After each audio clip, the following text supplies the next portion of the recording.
Live. Yes, I am alive. And that's a good feeling. And it's more than just, oh, let's say a pulse or anything like that. And when you're traumatized, basically you're trying to put off, manage, do whatever about the symptoms. But that's not the case here. Being alive means I get to pursue living. Anyway, just wanted to share some of the things I've been reading of late I'm going to do this in two ways. Um,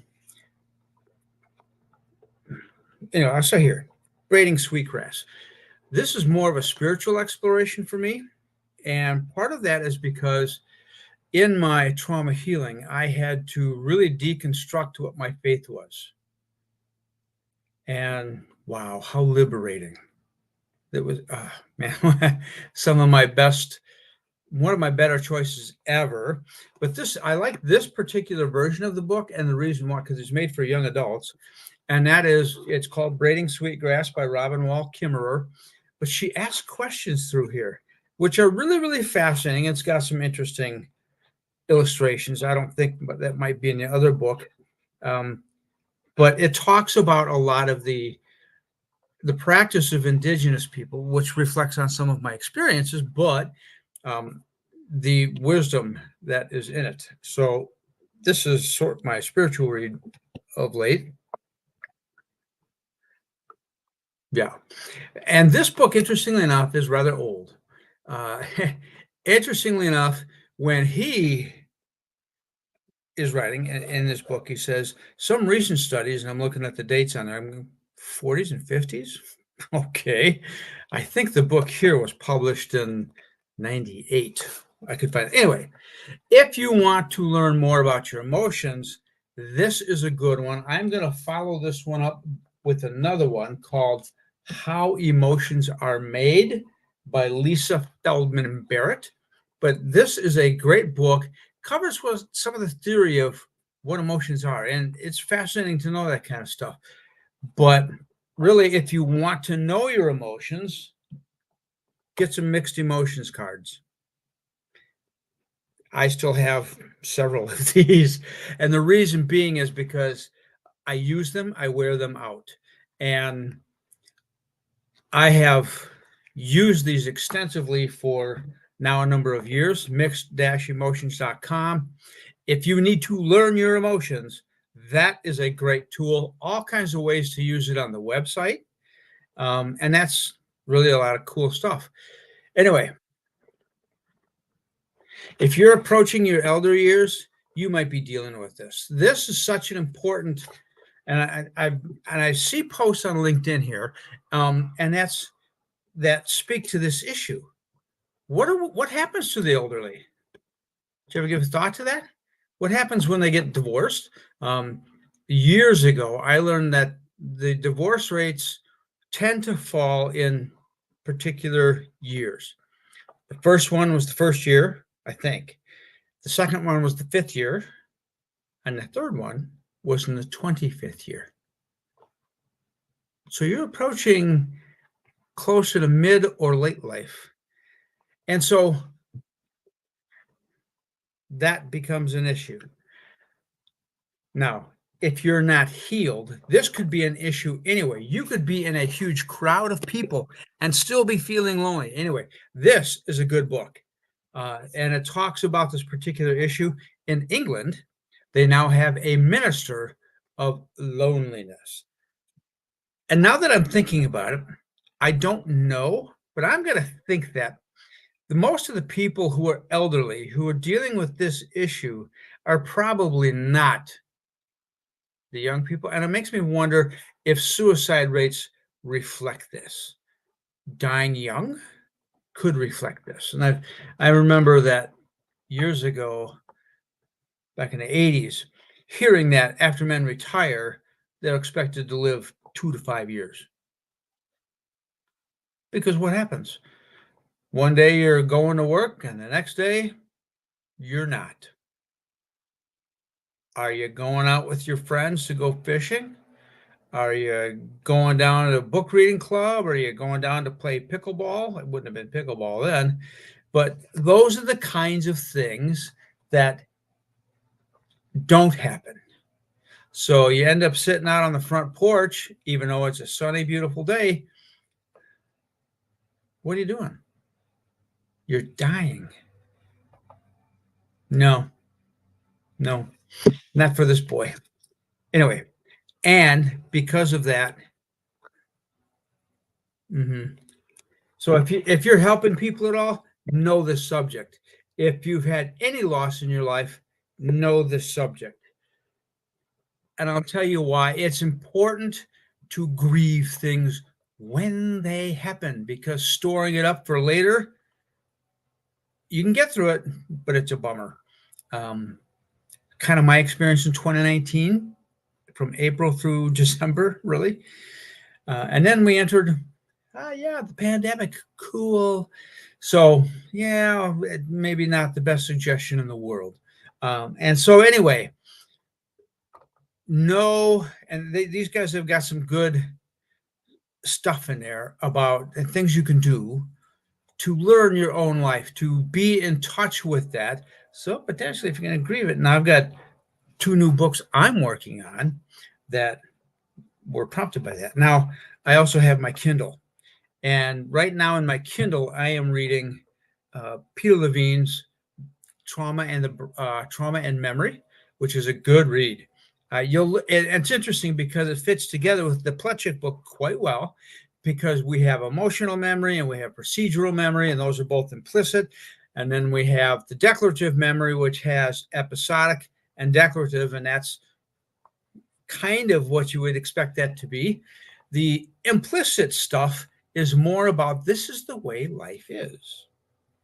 And so how all these things weave together is pretty fascinating. And it gets to be more fascinating when you look. I mean, Plutchik did a wheel, and I found it on the 6 Seconds website, but it talks about how one thing he discusses in the book is how there's a certain number of primary emotions, of which any other emotion is a dyad. And Joshua Friedman is a good source for that. He posts some interesting stuff, and I asked him if they've ever done something like this with Plutchik. You can look him up here on LinkedIn. And one of the things that he did on that, and I recall it was recent, is they were emotional dyads, and which ones were creating which other emotion, kind of like they have a recipe. And I asked this question of the creator of Mixed Emotions way back when, whether she'd done any studying of that, because I was thinking about Candace Pert's work from some time ago now. And Molecules in Motion is, I think, the book I have. And so what if emotions are really a combination of neuropeptides and certain networks that they work along with in combination with other hormones and things like serotonin and oxytocin and anything like that. So that would mean that our emotions would each of these emotions then have a very specific recipe of those particular neurochemicals. But here's the other thing, and this is one thing that Plutchik is touching on lightly, but way back when, William James said that there's a perspective, we respond to that perspective, and that perspective is a feeling. He said our bodily response out of that is the emotion. Emotion. Should have been F motion, feeling motion, but they call it emotion. And I thought that was fascinating. So if I perceive man with knife over there coming at me, I perceive it, I have a feeling in my body does something, and the result would be fear or anger, fight. I tense up, I move into this, I say, okay, really? You're going to come at me with that little pig sticker? I'm going to show you what I'm going to show you what a knife fight is. And then B, I'm going to, as soon as I got the upper hand, I'm out of here. Just because hey, I like my life and you're trying to threaten my life. Okay, well, I'm going to deal with the threat, neutralize it, and get out of here. So there's some interesting interplay between those things. The other book, my Kindle, that I'm reading right now is Polyvagal Safety by Stephen Porges, which is a great book. And in it, he discusses, attachment, communication, even animal human interactions relative to the polyvagal nerve and the nervous system and how it's functioning within the various neurophysiological states of social engagement, fight, flight, and or freeze. And fascinating stuff. Now, I'm also in business, obviously. And so a couple of the books I've been, Melissa Hinault, I think is her name. You can just look up Burnout to All Out. She's got some great stuff. You want to learn how to play on LinkedIn? She's the voice, okay? And she recommended Blue Ocean Strategy, which is a good book. Because one thing I'm learning how to do is be in business. And if that isn't requiring personal development, there is no such thing. If you want to be an opportunity, and my business development counselor said the same thing. That's where all of this kind of started. I mean, I've had this business for since 2015. Did I ever take it seriously as a business? Nope, I did not until this year. And then so business development counselor says, can I see your business plan? The hell are you talking about? I don't need one of those. The best question ever, because then we worked through the business development plan, and now I have to learn how to do all kinds of things because I'm the chief everything officer rather than the chief executive officer. And that's okay, because in due time, I will have vice presidents who will be in charge of the running of this division and that division and that division, things that we need: training, finance, marketing, communications. I can't even think of them all off the top of my head, but I outlined 5 of them at least. Training, that's a big one in my book. So the other one, Laws of Leadership, also recommended by Melissa. So learning these things to me is a challenge, because business development counselor, if I'm going to be the chief executive officer of a business that deals with helping people heal their trauma, what am I going to be doing with my day, do you suppose? Not what I'm doing now. I won't be seeing clients. I will probably see a couple in the week, but I will be running a business. It's my desire. My goal is to make my business a national chain. I'll say that. I do plan on selling franchises.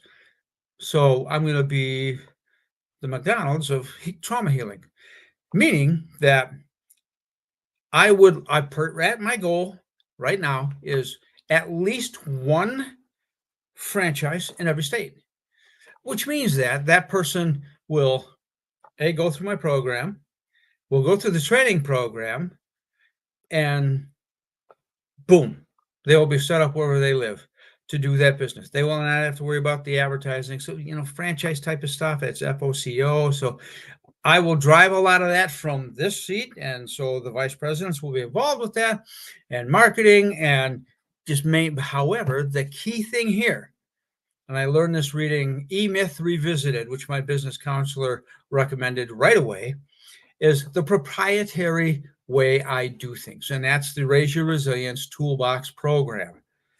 That's what everybody will be required to teach. I've already created it.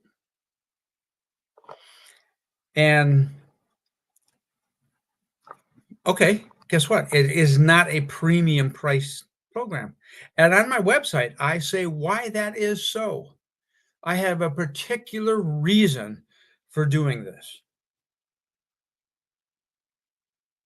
because it is the primary health issue on the planet is trauma. You might not believe that, but you want to talk about that? I could build that case. However, so anyway, that is to me, building a business is huge. If you're not an entrepreneur, E-Myth Revisited, read that book. And some of these others. Blue Ocean Strategies got an interesting perspective. And I'm just getting into Maxwell's laws of leadership.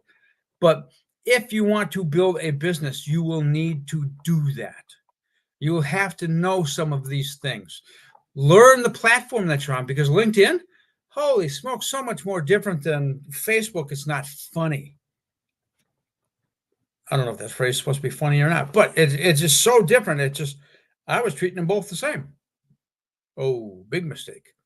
However, because I participate in the academy at Burned Out, All Out, something like that. Oh, have I learned, and have my analytics changed? Oh, man, amazing. So anyway, those are the things that I'm digging into. And here's what I want to say to you about that. I would expect that the things you're digging into are different, but be digging. Be digging for you. For you. Not for your clients. Some of this stuff is for clients. This, yeah, huge for me. Not because I haven't done this work already. I did. Like I said, my 2019 from April 15th on, nothing but. And actually, I don't know how much of the recovering I was doing. I was doing all the grieving. I kid you not, 8 months. It was, wow. Anyway, there are great exercises in here, and that's the recovery work. And for me, it's turning into the shape of 2 books, 2 small books. Loneliness, I'm an elder. Guess what? Guess what I'm facing? I mean, I love my life. I do. Do I want to share my life? I do, because I've got a lot to give. This is just fascinating, because this was part of my own trauma healing, learning my own emotions. That's why I use the cards. Oh, I learned a lot. And this is now just some of the early history of some of the theory of emotion. Fascinating. And I love learning. One of my characteristics, I love learning. Boy, do I look behind me. I got a lot to learn. And yeah, I got some here. They're kind of scattered all over top of the table here. There's a couple over here. Yeah. So anyway, and then because I live in a beautiful area, I can't help but go outside and smell the trees. I smell the ocean. I can smell the ocean and the trees. And I can smell the beach sometimes when it's low tide and it's warm. Yeah. So all of that puts you, I mean, if you've ever stood like this last spring when there was that enormous Aurora Borealis event, just to stand out and see that awe, see that and feel in your body that awe. Have you ever felt that awe in such a way that words did not? You were speechless. To me, that is in a sense very, very spiritual. Now you could listen to Brian Cox, who can talk about the immense size of our universe. I mean, if the universe is that many billions of years old, you might suspect that there would be a civilization somewhere that has already conquered space travel, and we see no signs of that. Okay. What if we are alone in this universe? And we're just one. The Milky Way galaxy is one of many, and it's a small one. IC 1101. I think is the largest universe they have found yet.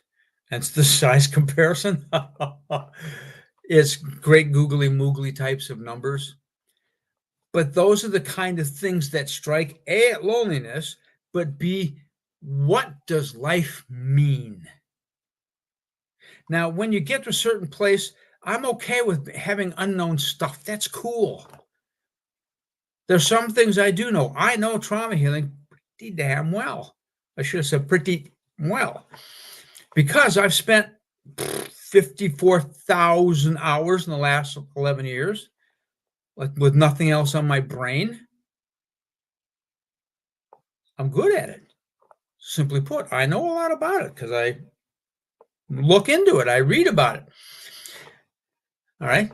But where are we in this universe? And I was talking to a young lady going into neuroscience, and it came out of her mouth. All I could do was agree.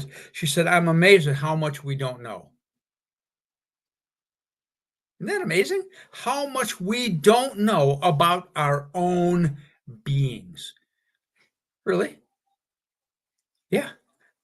So resting in the unknown really takes some capacity and resilience in our neurophysiology and our emotions, despite how much we might know about this, that, and the other thing. That's the amazing thing about it. I'm in a position of knowing. I'm also in a position of not knowing a damn thing. And I'm okay with that. Anyway, just wanted to share that stuff with you. Have yourselves a great week. We're approaching the weekend. What are you looking into? What's touching and speaking to you? I will talk to you later. Bye.